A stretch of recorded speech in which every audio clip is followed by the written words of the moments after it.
قرآن سمجھنے کے لیے دو شرطیں ہیں، ایک پہلے ایمان ہونا، دوسرا عشق رسول ہونا۔ یہ دو چیزیں دل میں آ گئے تو قرآن سمجھ میں آتی، قرآن پڑھنے کا فائدہ ہوتا۔ تو قرآن سے فائدہ اٹھانا ہے تو اس کا فائدہ کیا ہے؟ تو میرے نبی یہاں بتاتے ہیں کہ لوگوں دیکھو، میں تم میں دو چیزیں چھوڑے جا رہا ہوں، میں تمہیں دو بھاری چیزیں چھوڑے جا رہا ہوں، ان کو پکڑے رہنا، کبھی گمراہ نہیں ہوگے۔ ان دو چیزوں کو تم پکڑے رہنا، تم کبھی گمراہ نہیں ہوں گے۔ تو صحابہ بڑے غور و خوص میں آ گئے کہ بات یہاں ہدایت و گمراہی کی ہو رہی ہے، بات یہاں حقیقت کی ہو رہی ہے، اور صرف دو ہی چیزیں ہیں جو گمراہی اور ایمان کا فیصلہ کریں گی، دو ہی چیزیں ہیں جو حق اور کذب کا فیصلہ کریں گی، دو ہی چیزیں ہیں جو سچائی اور جھوٹ کا فیصلہ کریں گی، اور یہ دو چیزیں پکڑنے والا حق پہ رہے گا، یہ دو چیزیں پکڑنے والا ہدایت پہ رہے گا۔ تو میرے نبی نے کہا کہ میں دو چیزیں چھوڑ کے جا رہا ہوں۔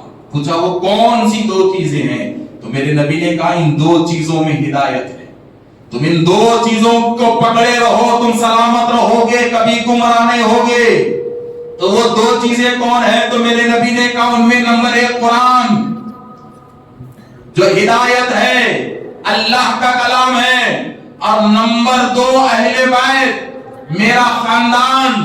تو تم قرآن کے ساتھ ساتھ میرے اہل بیت کو پکڑے رہو، قرآن کے ساتھ ساتھ میرے خاندان علی اور فاطمہ کی نسل کو پکڑے رہو۔ اگر کسی کے پاس قرآن ہے اہل بیت نہیں ہے تو وہ گمراہ ہے، اگر کسی کے پاس اہل بیت ہے قرآن نہیں ہے تو بھی وہ گمراہ ہے، تو بھی وہ گمراہ ہے۔ اسی لیے آقا دو عالم صلی اللہ علیہ وسلم نے کہا کہ تم قرآن اور اہل بیت کو پکڑے رہو، تم ہدایت پاؤ گے، اور قرآن اور اہل بیت ہی یہ ہدایت کی علامت ہے، ہدایت کی علامت ہے۔ تو اہل بیت میں مولا علی مشکل کشا کا شمار۔ تو آج پہلی طاق رات ہے، اور پہلی طاق رات میں مولا علی کی شہادت ہے، پہلی طاق رات میں مولا علی کی شہادت ہے۔ تو مختصر سا ذکر مولا علی کا کر کے بات کو ختم کر دیتا ہوں۔ ذرا دیکھیے میرے دوستو، کون علی؟ کون علی؟ آپ کو معلوم ہے مولا علی ہے کون؟ حضرت علی کو رسول اللہ کے داماد کی نظر سے مت دیکھو۔ مولا علی کی حقیقت کیا ہے میں آپ کو بتاتا ہوں، سنو۔ ابھی میں بولا نا قرآن میں ہر زمانہ موجود، قرآن میں ہر چیز موجود، قرآن میں سب کچھ موجود، اور اللہ نے کہا لا ریب فی، جو ہونا ہے لے لے، اس میں کوئی شک نہیں ہے۔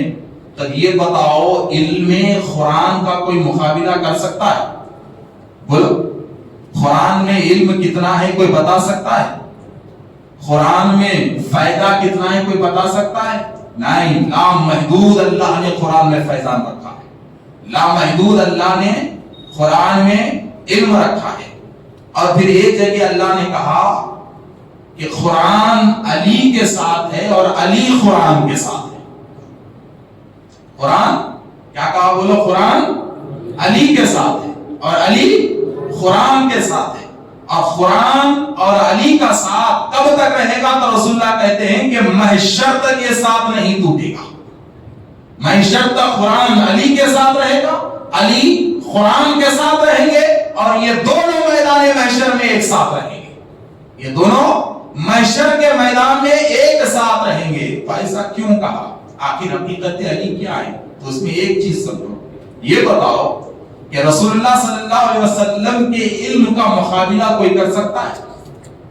کر سکتا ہے؟ اللہ نے آپ کو کتنا علم دیا کوئی مکمل بتا سکتا ہے؟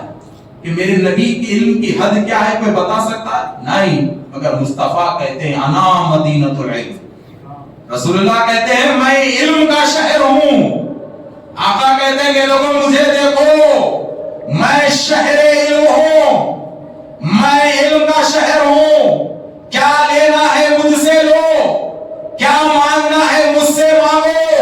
اور آقا کہتے ہیں انما انا قاسم، میں دینے کے منصب پر ہوں، اللہ ہر کسی کو نہیں دیتا، بلکہ اللہ ہر ایک کا میرے پاس نازل کرتا ہے، اور میرا کام دینا ہے، میرا کام دینا ہے، اور جو جو مانگتا ہے میں دیتا چلا جاتا،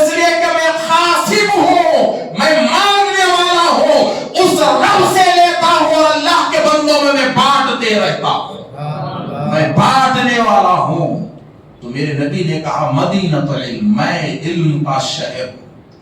اور کہتے ہیں وعلی بابھا، اور یہ علی اس کا دروازہ ہے. علی اس کا دروازہ ہے. مصطفیٰ شہر علم ہے اور علی اس کے دروازے ہیں. تب ذرا سوچو کہ جو دروازہ ہو شہر کا، شہر علم مصطفیٰ، اور اس شہر علم کے دروازے علی، اور علی کے پیچھے سارا علم. دروازے کے اندر ہی سارا علم رہتا نا، اس کے پیچھے ہی سارا علم رہتا نا، تو پھر علی کے علم کا معاملہ کیا ہوگا؟ اس لیے تو مولا علی کہتے ہیں کہ اللہ نے پورے قرآن کے علم کو سورہ فاتحہ میں رکھا. یہ سورہ فاتحہ معمولی سورہ نہیں ہے، یہ سورہ فاتحہ میں پورے قرآن کا علم ہے.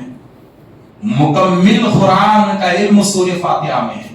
اور مولا علی کہتے ہیں کہ اللہ نے پورے قرآن کے علم کو سورہ فاتحہ میں رکھا، اور پورے سورہ فاتحہ کے علم کو اس کی بسم اللہ میں رکھا، اور پورے بسم اللہ کے علم کو اس کی پہلی با میں رکھا، اور پورے با کے علم کو اس کے نیچے کے نقطے میں رکھا. اور علی کہتے ہیں میں وہ نقطہ ہوں. مولا علی کہتے ہیں کہ میں وہ بسم اللہ کے با کا نقطہ ہوں جس میں قرآن کا پورا علم ہے. تو علی وہ ذات کہ جن کے پاس مکمل مکمل مکمل قرآن کا علم ہو. اور پھر دیکھیے میرے دوستو کہ مولا علی کی محبت ہے کیا چیز. مولا علی کی محبت ہے کیا چیز. ایک بڑی مزیدار روایت سنی حضور سید محدث دکن سید عبداللہ شاہ صاحب رحمۃ اللہ علیہ. آپ بیان کرتے ہیں کہ مولا علی مشکل کشا حضرت بلال کے ساتھ بازار گئے. حضرت بلال کے ساتھ بازار گئے اور مولا علی کو خربوز پسند آیا، اور آپ وہ خربوز کو خریدے لے کر آئے، اور حضرت علی اور بلال دونوں بیٹھ کے خربوز کو کاٹے، کھانے کی تیاری ہوئی. مولا علی نے خربوز کو چکا تو بڑا کڑوا نکلا. وہ خربوز بڑا کڑوا نکلا. تو حضرت علی نے مولا علی نے حضرت بلال سے کہا کہ بلال یہ خربوز کو پھینکو، واپس آؤ میں تمہیں ایک حدیث سناؤں گا. واپس آؤ ایک حدیث سناؤں گا. حضرت بلال کے پھینکے اور حدیث سننے کے لیے ٹھہر گئے. تو مولا علی نے کہا کہ بلال سنو، یہ کڑوا خربوز دیکھ کے ایک بات یاد آ گئی. پوچھا وہ کیا بات؟ تو کہا کہ رسول اللہ صلی اللہ علیہ وسلم نے ایک دن مجھ سے کہا تھا کہ اے علی، اللہ نے تمہاری محبت کا وعدہ دنیا کی ہر مخلوق سے لے رکھا ہے. اللہ نے تمہاری محبت کا وعدہ دنیا کے ہر مخلوق سے لے رکھا ہے، اور تمہاری محبت کو اللہ انسان تو انسان ہر ہریالی میں رکھا ہے. تمہاری محبت کو انسان تو انسان ہر ہریالی میں رکھا ہے، ہر پھل میں رکھا ہے. تو علی جس میں تمہاری محبت رہے گی وہ بڑا میٹھا رہے گا. رسول اللہ نے کہا کہ علی جس میں تمہاری محبت رہے گی وہ بڑا میٹھا رہے گا، اور جس میں تمہاری محبت نہیں رہے گی وہ بڑا کڑوا رہے گا. تو مولا علی کہتے ہیں کہ بلال ایسا معلوم ہوتا ہے یہ خربوز اس بیل سے ہے جس بیل میں میری محبت نہیں تھی. یہ خربوز اس بیل سے ہے جس بیل میں میری محبت نہ تھی، اس لیے یہ کڑوا ہوا. اگر میری محبت ہوتی تو میٹھا ہوتا. تو بس بات سمجھ میں آ گئی کہ اگر زبان میں شرافت پیدا کرنا چاہتے ہو تو دل میں علی کی محبت لاؤ. اس لیے کہ علی نام ہے شرافت اور شرارت کے پیمانے کا. علی نام ہے پاکیزگی اور ناپاکی کے پیمانے کا. علی نام ہے وفادار اور غدار کے پیمانے کا. علی نام ہے منافق اور مسلمان کے پیمانے کا. علی نام ہے اسلام اور کفر کے پیمانے کا. اور علی نام ہے اصل اور نخل کے پیمانے کا. اور رسول اللہ نے کہا کہ علی کی محبت مٹھاس پیدا کرتی ہے اور علی کا بغض کرواہٹ پیدا کرتا ہے. تو ایک سانچہ میں آپ کو دیتا ہوں کہ آج کے بعد سے اگر گھر کے ماحول کو سجانا ہے، گھر میں زبانوں میں نرمی پیدا کرنا ہے، زبانوں کی سختی کو ہٹا دینا ہے، غصوں کو کم کرنا ہے، گھر کی چڑچڑاہٹ کو کم کرنا ہے، تو بس ایک ہی کام کرو، گھر کے تمام لوگوں کے دلوں میں علی کی محبت ڈالو. اس لیے کہ جس کے دل میں علی کی محبت ہوتی ہے اس کی زبان کبھی غلط نہیں ہو سکتی، اس کی زبان کبھی غلط نہیں ہو سکتی. اس لیے کہ مولا علی کی محبت یہ زبان کی کڑواہٹ کو ختم کر دیتی ہے. یہ مولا علی کی محبت یہ نفرتوں کو ختم کر دیتی ہے. مولا علی کی محبت یہ منافقت کو ختم کر دیتی ہے. مولا علی کی محبت یہ بزدلی کو ختم کر دیتی ہے. مولا علی کی محبت یہ کمزوری کو ختم کر دیتی ہے. مولا علی کی محبت یہ دل کی حیبت کو ختم کر دیتی ہے. مولا علی کی محبت یہ اکیلے پن کو ختم کر دیتی ہے. اور یاد رکھو میرے دوستو، وفاداری کا نام ہے محبت علی.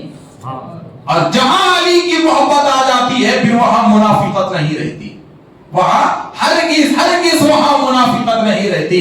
تو الغرض کے حضرات محترم پھر دیکھیے کہ دل کی مٹھاس کا نام علی کی محبت ہے، زبان کی مٹھاس کا نام علی کی محبت ہے.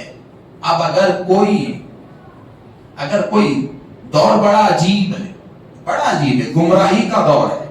اب اگر آپ آج کے بعد سے کسی کی زبان سے اہل بیت کے تعلق سے غیر ضروری باتیں سنیں تو اس سے الجھنا بیکار ہے. بس اتنا سمجھ لینا کہ یہ وہ بیل کی پیداوار ہے جس بیل میں علی کی محبت نہیں تھی، اس لیے کڑوا بول رہا